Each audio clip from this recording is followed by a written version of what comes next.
Bueno, en esta mañana vamos a ir a Marcos capítulo 9, verso 14. Marcos capítulo 9, verso 14.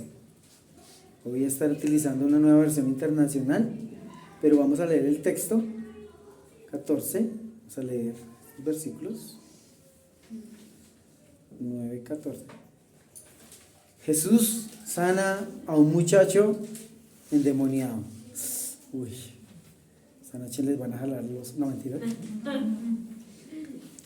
Dice en el versículo 14, y vamos a notar que también hay una fuerza de las tinieblas que encadena, que obstaculiza la obra del Señor, obstaculiza su crecimiento espiritual. Pero algo que debemos recordar, que el peor obstáculo, no solamente para la salvación, que es lo primordial, sino también para nuestro crecimiento espiritual, es la incredulidad. Y esta mañana vamos a tratar acerca de la incredulidad. ¿Cómo usted vence la incredulidad? Porque es algo que nos ataña a todos. En un momento determinado de nuestra vida, ¿será que sí? ¿Será que no? ¿Será que Dios puede hacer esto? Pero debemos mirar qué dice la palabra del Señor. Y el título del mensaje de hoy es ¿cómo enfrentar la incredulidad? Voy al texto, Marcos 9, 14. Cuando llegó a donde estaban los discípulos, vio una gran multitud alrededor de ellos y escribas que disputaban con ellos. Y enseguida toda la gente, volviéndose, se asombró y corriendo a él le saludaron. Él les preguntó: ¿qué disputáis con ellos? Y respondiendo uno a la multitud dijo: Maestro, traje a ti mi hijo, que tiene un espíritu mudo, el cual donde quiera le toma, le sacude, echa espumarajos, cruje los dientes y se va secando. Y dije a tus discípulos que lo echasen fuera y no pudieron. Respondiendo les dijo: oh generación incrédula, ¿hasta cuándo he de estar con vosotros? ¿Hasta cuándo os he de soportar? Traédmelo. Oremos. Señor, agradecemos esta mañana. Te rogamos que seas tú hablando a nuestras vidas. Señor, cada día somos desafiados, porque tu palabra nos enseña que debemos confiar en ti. Gracias porque hemos confiado para ti en el día de la salvación y nuestra salvación está segura. Pero muchas veces la incredulidad viene a tocar la puerta a ver si puede entrar. Señor, pero en esta mañana te rogamos que nos ayudes. Fortalece nuestra vida, fortalece nuestra relación contigo. Aquellos que no la tienen puedan ellos ir en obediencia, en seguridad, confiar totalmente en ti para el perdón de sus pecados. Y permítenos a nosotros confiar totalmente lo que enseña tu palabra. En Cristo oramos. Amén. Dice en este texto que Jesús estaba, ¿recuerdan dónde estaban Pedro, Jacobo y Juan? Estaban en un monte y ahí fue el Señor transfigurado y ellos vieron la gloria del Señor, cosa sorprendente. ¿Vieron a quién? Elías, Moisés, y hablaban acerca de la partida del Señor, pero ellos no entendieron muchas cosas. De hecho, Pedro dijo: hagámonos aquí unas enramaditas y vamos, olvidémonos de los problemas allá y hagamos acá. Nuestros problemas estén por allá, la gente por allá y nosotros aquí. Estamos bien, cómodos. Pero el Señor Jesucristo, no ha llegado el tiempo. Y descendieron de ese monte, y dice la palabra del Señor que cuando llegaron a este lugar, sus discípulos estaban con una gran multitud y estaban ahí riñendo la gente importante. Dice acá que la multitud estaba contendiendo con estos discípulos. Parece ser que veían: no, pero ¿acaso es que el poder de Dios no está con ustedes? ¿Y dónde está su maestro? Debería estar su maestro aquí con ustedes. Y quién sabe qué tantas cosas le dirían ellos a Jesús, o bueno, a sus discípulos, mejor en este caso. Pero el Señor viene a su rescate, como siempre viene por nosotros, ¿no? Atendiendo a nuestras necesidades. Dice en esta versión, dice, cuando llegaron donde estaban los discípulos, vieron que había mucha gente alrededor de ellos, y los maestros de la ley estaban discutiendo con ellos. Y en el versículo, como lo decía anteriormente, estaban colocando en duda de lo que son o de lo que eran. Pero ahí vamos a mirar que también fue una exhortación para ellos mismos. Dice que en el versículo 15 dice, al ver a Jesús la gente se puso muy contenta, dice esta versión. O sea, la gente cuando vio a Jesús, que, oye, ese Jesús, y de una se fueron a recibirlo.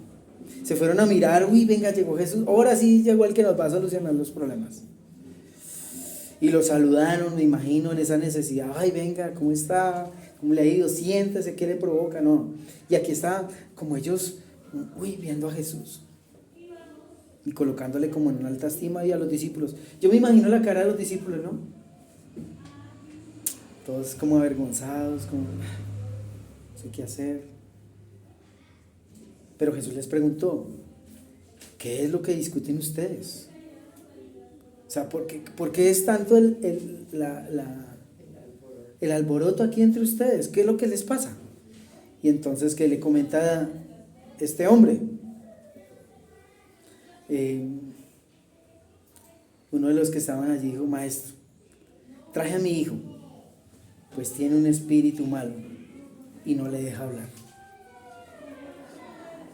Y cuando yo veía este texto, mirándolo así, no solamente la incredulidad de los propios discípulos, su propia culpa, decir, uy, no pude hacer este trabajo que Dios me encomendó, que Dios nos dio poder para hacerlo, porque de hecho ya lo habían visto hacer en Jesús, pero a ellos se les olvidaba algo muy importante, que es lo que no debemos olvidar nosotros en esta mañana.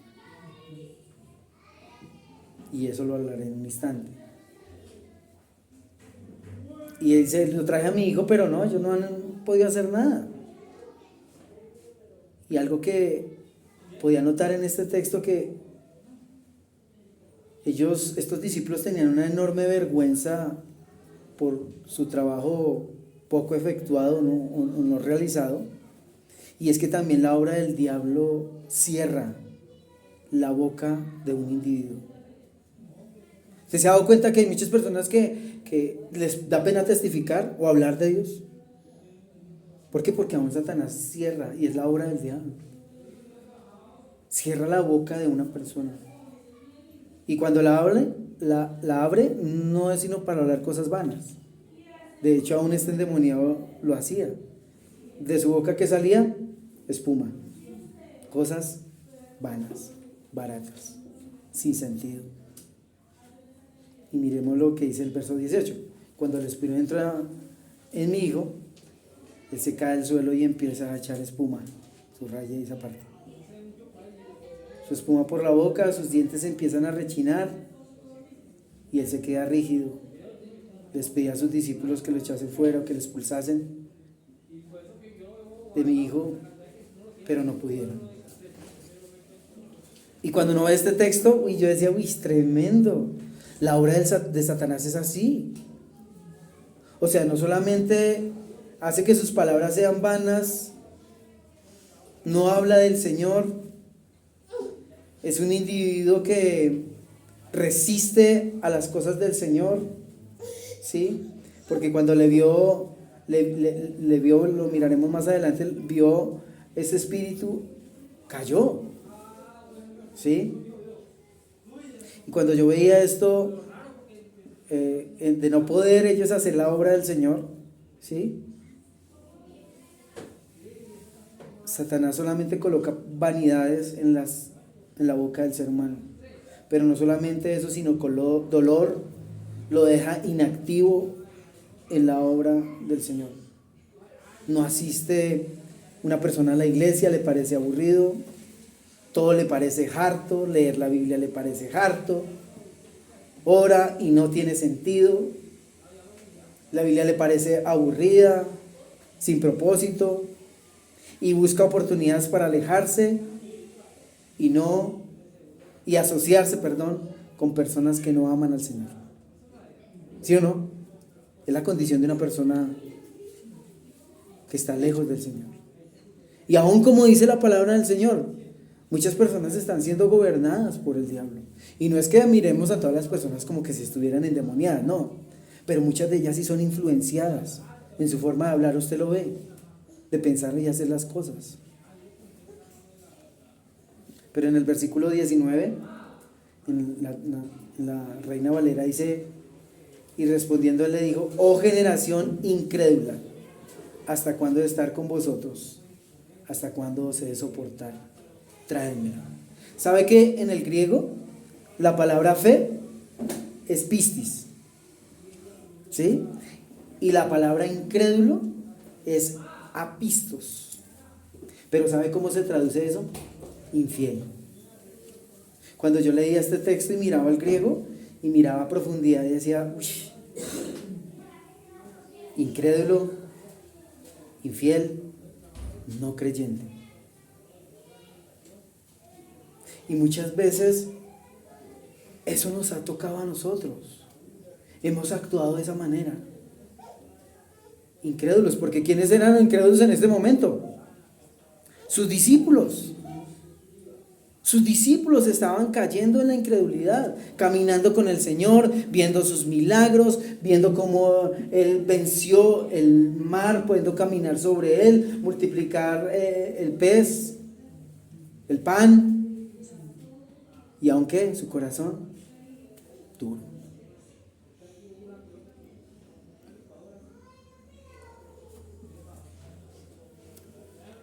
Y una de las cosas que debemos tener mucho cuidado, porque la infidelidad es actuar independientemente de lo que Dios dice. Ojo con esto.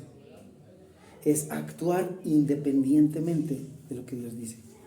Esto es una puerta abierta a la incredulidad. Aún Juan capítulo 20, versículo 27, dijo Tomás, cuando el Señor se les presentó el primer día de la semana, dijo, no, y cuando le dijeron, vea, el Señor estuvo aquí, ¿usted dónde estaba? No, vea, si yo no metiera el dedo en la llaga y su mano en lo costado, no voy a creer. Pero cuando le vio, se encontró con Jesús y sus discípulos, dice que las puertas estaban cerradas y el Señor entró. Luego dijo Tomás en el versículo 27, pon aquí tu dedo y mira mis manos.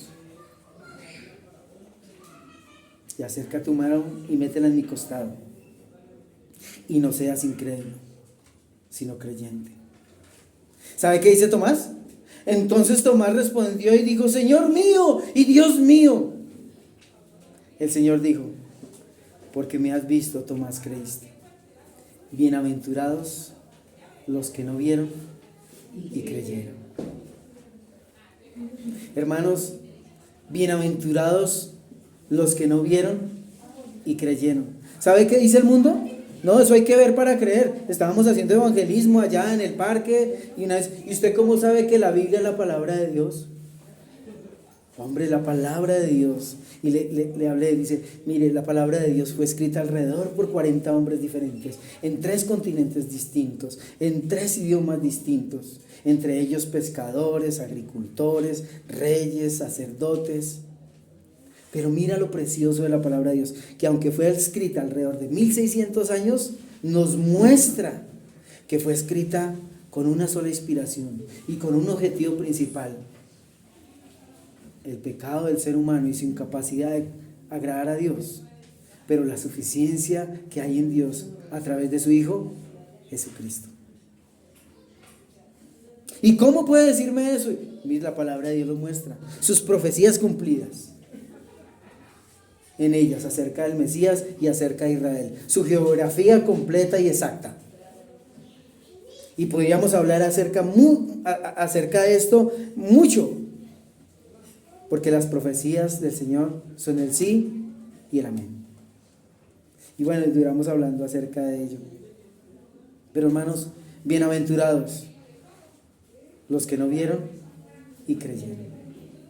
Amén. ¿Usted es perdonado porque vio algo? Porque creímos. Dios desea eso, que nuestra confianza plenamente esté en Él. Sus discípulos en este momento habían fracasado en su fe, pero en esta mañana va usted a mirar por qué fue ello y qué necesitamos hacer para remediar ello. Verso 20. Enseguida se volvieron, dice, cuando el espíritu malo vio a Jesús, empezó a sacudir al muchacho con gran fuerza.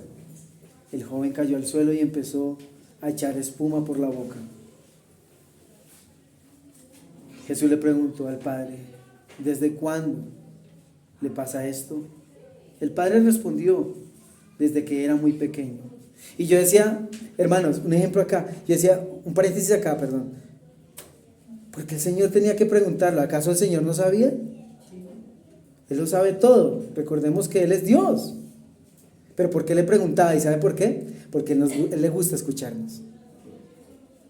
Dios le gusta escucharte en tu necesidad, en tu lucha, en tu dificultad.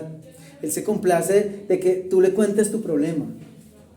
Esta mañana le decía a alguien, me decía, no, estoy cansado, trabajado, muchas obligaciones, llego de mi casa de trabajar y me toca empezar a trabajar hasta las 9, 10 de la noche.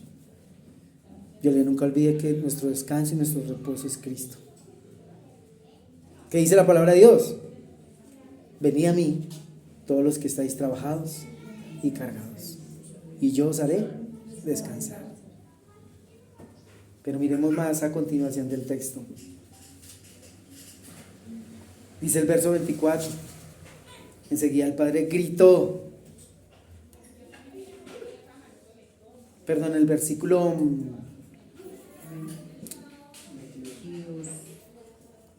22. Desde entonces el espíritu malo siempre ha querido matarlo. Lo arroja en el fuego, en el agua.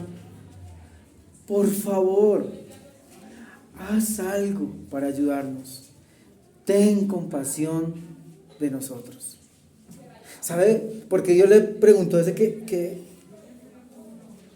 ¿desde hace cuánto? Porque quería escuchar eso. Recuerde que en el ciego hay una parte donde dice, ¿qué quieres que yo haga? ¿Y qué le dice este ciego? Que reciba la vista. El Señor sabía su dificultad, obviamente, pero quería escucharlo.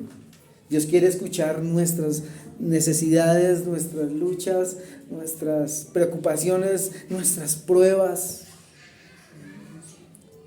para que nosotros podamos acudir en dependencia de su soberanía. Hermanos, la oración es ello, depender del Señor. No es que cuando usted ora, está usted enterando a Dios de lo que está pasando. No. Cuando usted ora, usted está dependiendo del Señor y está alineándose a la voluntad de Él. No obligar a Dios a hacer lo que yo quiera, sino obligar mi naturaleza, someter mi naturaleza a lo que Dios quiere. ¿Estamos de acuerdo? Esa es la oración. Y aquí Dios quería escucharlo, Cristo quería escuchar a este hombre. Y este hombre hace un grito, versículo 24. Enseguida el padre gritó, sí, confío en Dios. Ayúdame a confiar más en Él.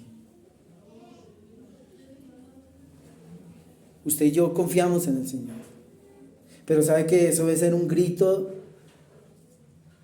de parte de nosotros. Señor, ayúdame a crecer en fe, porque la incredulidad puede venir a tocar las puertas en cualquier momento. No sé si usted ha dudado esta semana, si ha tocado las puertas esta semana. Y es que cristiano, no. Y usted de pronto puede ser que la gente dice, no, y vea, eso de las iglesias es un negocio. Y bueno, sí, hay muchas personas que tristemente lo han tomado como un negocio y como lo dice la palabra de Dios. Segunda de Pedro capítulo 2. Porque harán mercadería de vosotros con palabras fingidas, ¿sí? Nubes sin agua, no tienen sus ojos llenos de adulterio, pero ¿qué? Codiciosos por ganancias deshonestas. Pero sabe que cuando usted llegue a una iglesia bíblica, usted procure crecer en el Señor, porque hay poquitas iglesias bíblicas, de verdad, hermanos. Hay iglesias muy grandes, pero hay iglesias bíblicas poquitas. Y debemos dar gracias al Señor porque en Cibate hay una iglesia bíblica. Usted no tiene que ir hasta Bogotá.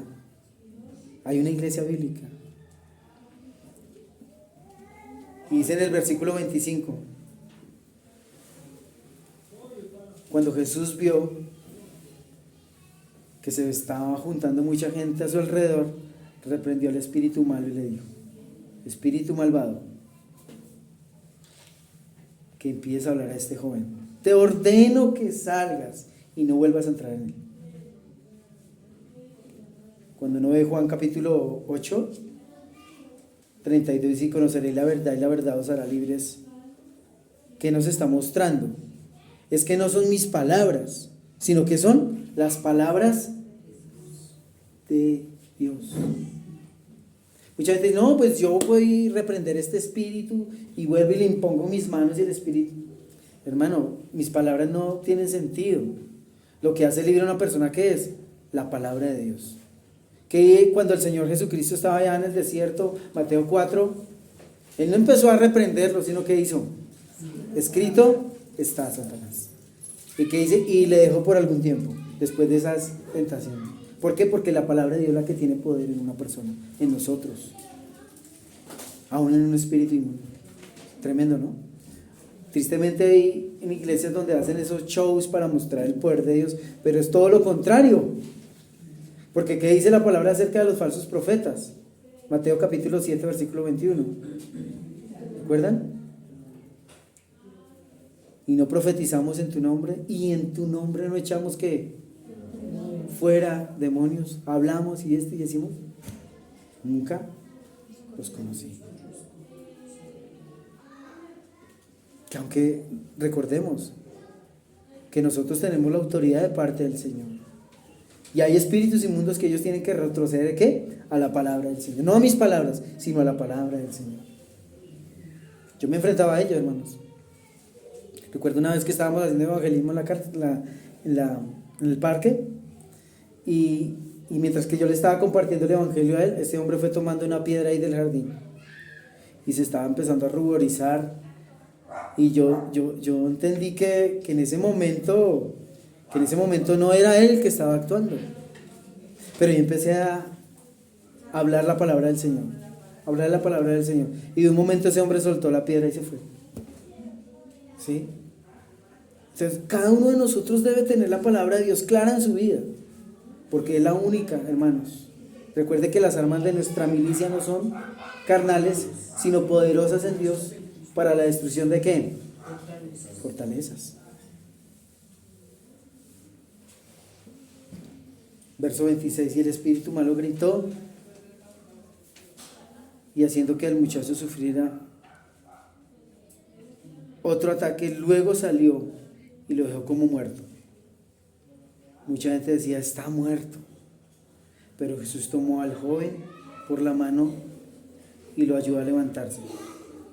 Más tarde, cuando Jesús regresó a casa, los discípulos lo llevaron aparte y le preguntaron: ¿por qué nosotros no pudimos expulsar a ese espíritu? Jesús le contestó: esta clase de espíritu malo solo se puede expulsar por medio, su raíz aparte, de la oración. En los manuscritos más antiguos no está la palabra ayuno, ¿sí? Pero cuando uno va al griego, al original, entonces está la palabra oración. ¿Y sabe qué significa? Dependencia. ¿Sí? Y cuando yo miraba a ellos, ¿qué les estaba enseñando el Señor a ellos? Que ellos habían hecho el trabajo de Dios sin Dios. ¡Qué tremendo! Muchas veces podemos hacer la obra de Dios sin Dios. pero no habrá respaldo, no habrá poder. Y Dios desea que tú y yo hagamos la obra de Dios con Dios. Recuerde que tú y yo no trabajamos para Dios, trabajamos con Dios. Amén. Usted y yo nos vamos a enfrentar todos los días a gente que se oponga a la obra del Señor. Pero usted y yo estamos con Dios. Y por eso en esta mañana quiero tratar 5 principios importantes para su vida, para que usted pueda enfrentar esa incredulidad y usted pueda aplicarlos a su vida. ¿Cómo usted lo hace? Primero, deje a un lado su autosuficiencia. Deje a un lado, si usted quiere enfrentar esa incredulidad con la verdad de la palabra de Dios, primero, deje a un lado su autosuficiencia. 2 Corintios capítulo 3, verso 5. No que seamos competentes por nosotros mismos, para pensar algo de nosotros mismos, sino que nuestra competencia proviene de Dios, el cual asimismo nos hizo ministros competentes de un nuevo pacto, no de la letra, sino del Espíritu, porque la letra mata, mas el Espíritu vivifica. Recuerde que la incredulidad es actuar independientemente de Dios, es ser infiel,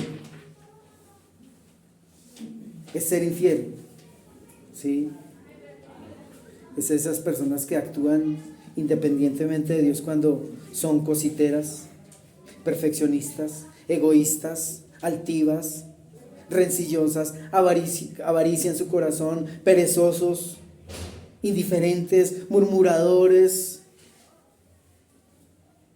que actúan independientemente de Dios. Y todos hemos caído en ello.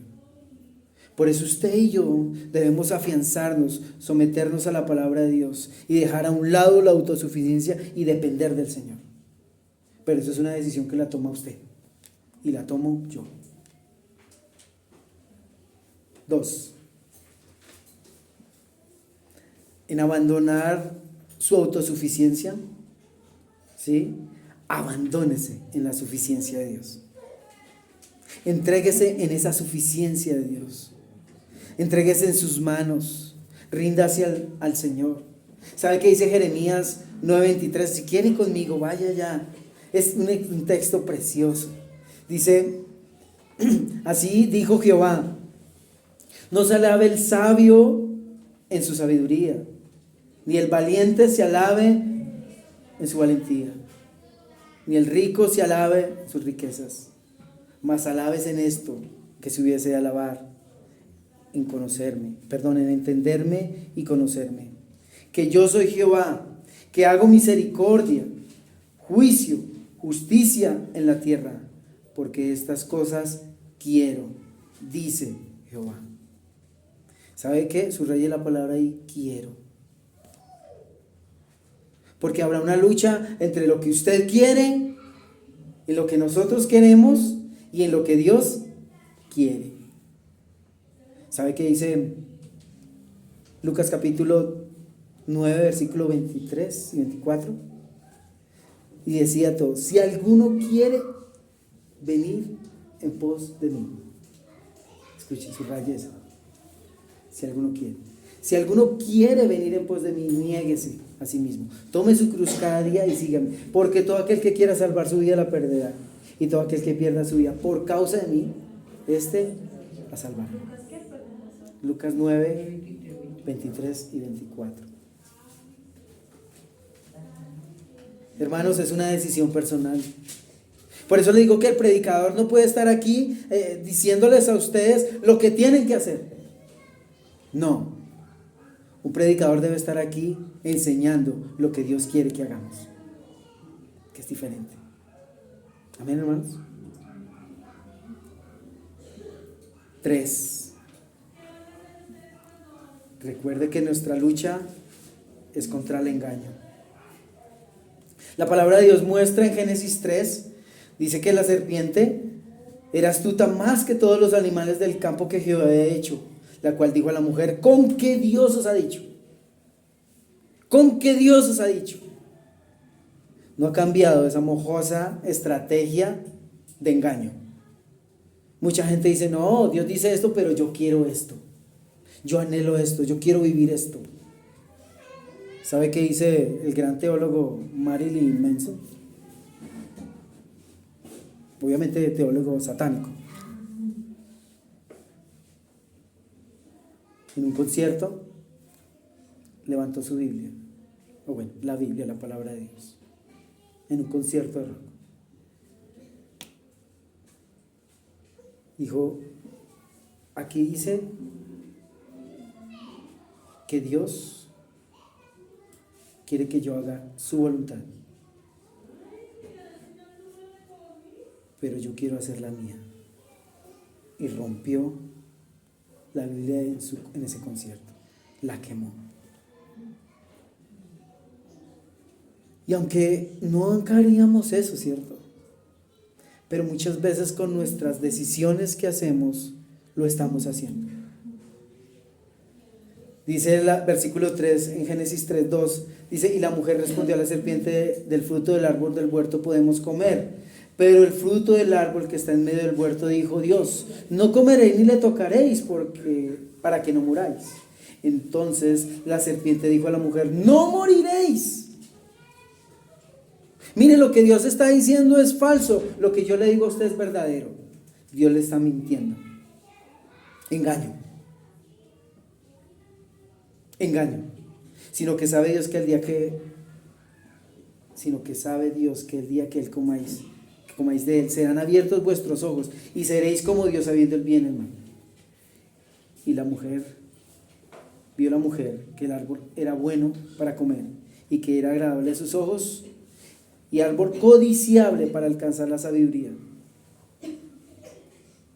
Y tomó el fruto y comió, y dio también a su marido, el cual comió así como ella.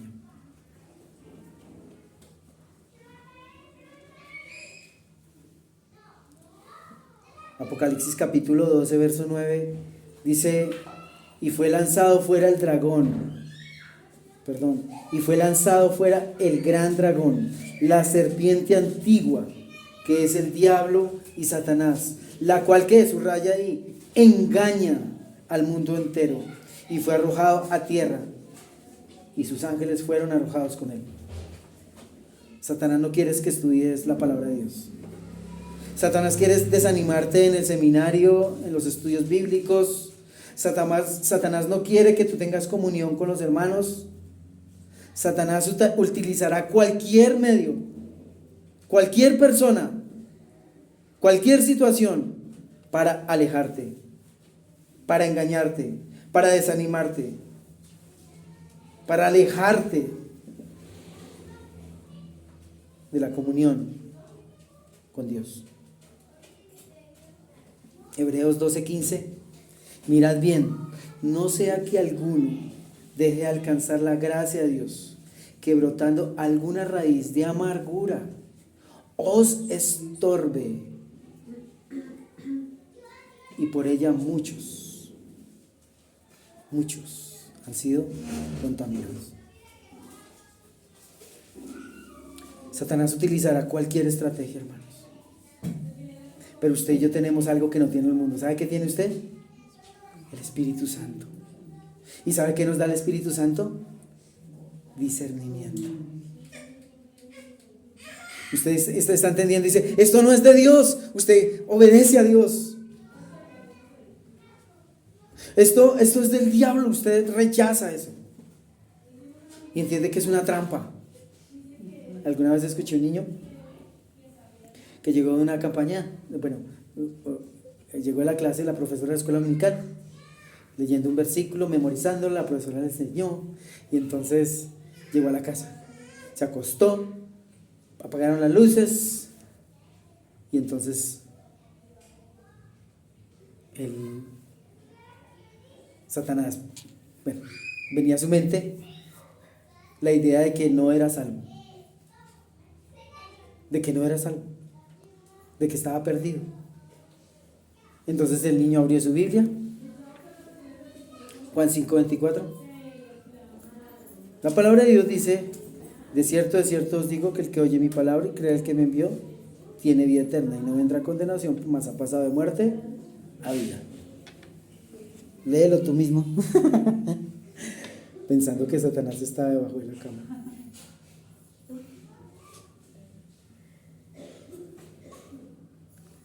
Cada uno de nosotros, hermanos, debemos creer lo que el Señor ha dicho. Sus promesas son el sí y el amén. Entonces, primero, recordemos, ¿primero qué es? Muy bien. Segundo, muy bien. Tercero, nuestra lucha es contra el engaño. ¿Y quién es ese, digámoslo así, entre comillas, rey del engaño? El mismo Satanás, el Dios de este siglo, dice la palabra de Dios, que ensegueció el entendimiento de los incrédulos para que no les resplandezca la luz del Evangelio de nuestro Señor Jesucristo. Tremendo, hermanos. Me ministró mucho esto y lo sigue haciendo en este momento. Espero que usted también lo esté recibiendo. Cuarto, sea honesto en pedir. O sea, no. Muchas veces nuestras oraciones no son concretas. Qué bueno que usted tenga una lista de oración y usted pida concretamente. Y cuando Dios le conteste, usted coloque la fecha. Ay, ve, aquí estoy, el Señor le pedí esto y el Señor me colocó esto. Yo tengo en mi Biblia escritas las promesas cuando le he hecho oraciones y cuando el Señor me las contesta, con cita bíblica. Y usted dirá, uy, esa Biblia, porque tengo una Biblia, tengo una Biblia aquí de trabajo. Bueno, una Biblia aquí de predicación y una Biblia de trabajo. La de trabajo está allá. Y eso está trabajada esa Biblia. Y trabaje su Biblia. Pase páginas, subráyela. Bueno, en autoconfrontación espero que los alumnos estén subrayando sus Biblias, porque hay que revisar eso, ¿no? Pero usted tenga su Biblia, subráyela, escriba en ella, ahí me sermones, yo tengo predicaciones ahí. Porque un momento uno lo pueden coger a uno mal parado y digamos, ahí de improviso, pastor, de una palabra, ahí la tengo, ahí está. ¿Sí ven? Sea honesto en pedir, hermanos. Marcos 9:24, aún este texto mismo. E inmediatamente el padre del muchacho clamó y dijo: creo, ayuda mi incredulidad. ¿Sabe qué, hermanos? Si usted tiene poca fe, pues pídala. ¿Qué dice Santiago? ¿Recuerdan?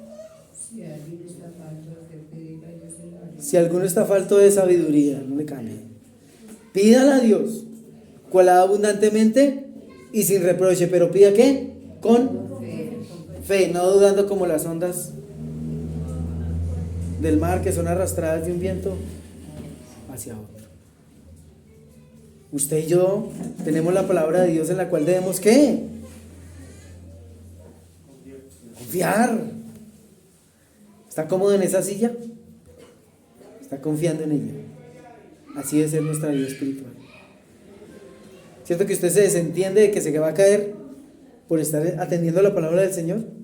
Así debe ser nuestra vida. A veces confiamos más en el peluquero, en el cocinero, en el mecánico o en el conductor de la buseta, que en otra cosa. Y en muchas cosas más, perdón. Pero no creemos a la palabra del Señor.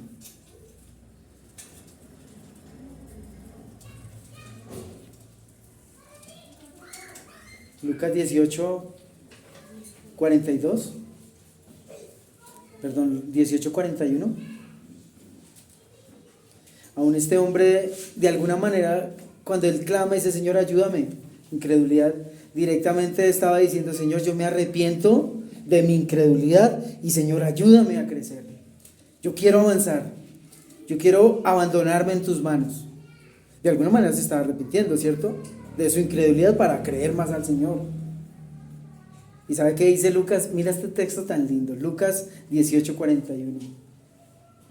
Le dice a este ciego: ¿qué quieres que yo haga? Él le dijo: Señor, que reciba la vista. Jesús le dijo: recíbela, tu fe te ha salvado. Cuando yo veía este texto, el Señor quiere escucharnos, pero también quiere escuchar cosas concretas. ¿Sí o no? Si algo le falta en su vida, en su crecimiento, usted pídalo. Pídalo. Vosotros no pedís y no recibís, porque cuando pedís mal para gastar en vuestros deleites.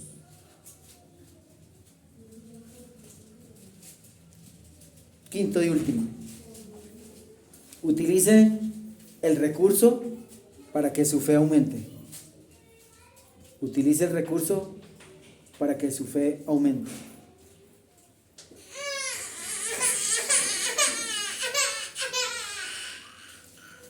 Tranquilo, ahorita. Dice Romanos 10:17. Así que la fe viene por el oír, y el oír por la palabra de Dios. ¿Qué dice? Así que la fe, ¿qué es la fe? Confiar, confianza. Así que la fe viene por el oír la palabra de Dios. ¿Amén? Cuando usted y yo utilizamos los recursos que Dios nos da, eso será un método para crecer. Muchas veces estoy yo en una parte alta y tengo mis alicates, bueno, estoy haciendo una reparación y estoy trabajando y necesito el martillo, pero tengo los alicates. Ay, no, hagámosle aquí con los alicates. Y aunque lo hago y me machuco, entonces, guardo los alicates, me bajo del andamio, subo el martillo y hago mi trabajo con el martillo. En el taller hay diferentes herramientas para uno efectuar diferentes trabajos, pero usted ve que en ellos se fusionan para hacer un trabajo excelente. Yo pudiera utilizar un martillo para atornillar y uno le sacaría la rabia y ¡pa! ¿Cierto? No es efectivo. No es efectivo. Pero si uno ve a través de la palabra de Dios, aún en Génesis, aún 21, que lo veíamos ahorita, Génesis 21:19 dice: entonces Dios abrió los ojos y vio la fuente de agua, y fue y llenó el odre de agua y dio a beber al muchacho. Nuestros ojos muchas veces que se ciegan porque no vemos. ¿Y sabe por qué no vemos? Porque no queremos ver muy bien. Que usted y yo podamos acudir al Señor. Primero, otra vez, recuérdelo, dejar a un lado su autosuficiencia. Segundo, abandonarse en la suficiencia de Dios. Tercero, recordar que nuestra lucha es contra el engaño. Cuarto, ser honesto en pedir. Y quinto, utilice los recursos de Dios. Recuerde esto: tu grado de fe depende a tu tiempo del estudio invertido en las Escrituras. ¿Usted quiere crecer en fe? Ni un amén. Vuelvo y repito, pronto no me escuchó. ¿Usted quiere crecer en fe? Amén. Eso depende del grado de estudio en las Escrituras. Que podamos nosotros invertir mucho tiempo de calidad en ello. Amén. Oremos. Señor, agradecemos porque tu palabra ha sido predicada en nuestras vidas. Ayúdanos a pasar tiempo de calidad en ellas. Ayuda a tu congregación. Ayúdanos para fortalecer nuestra fe en ti. Tú das todo lo que necesitamos. Permítenos madurar para tu gloria, para tu honra. Gracias por tu iglesia Betsaida. Fortaléceles, anímales, desafíales en el estudio precioso de tu palabra. En Cristo oramos. Amén.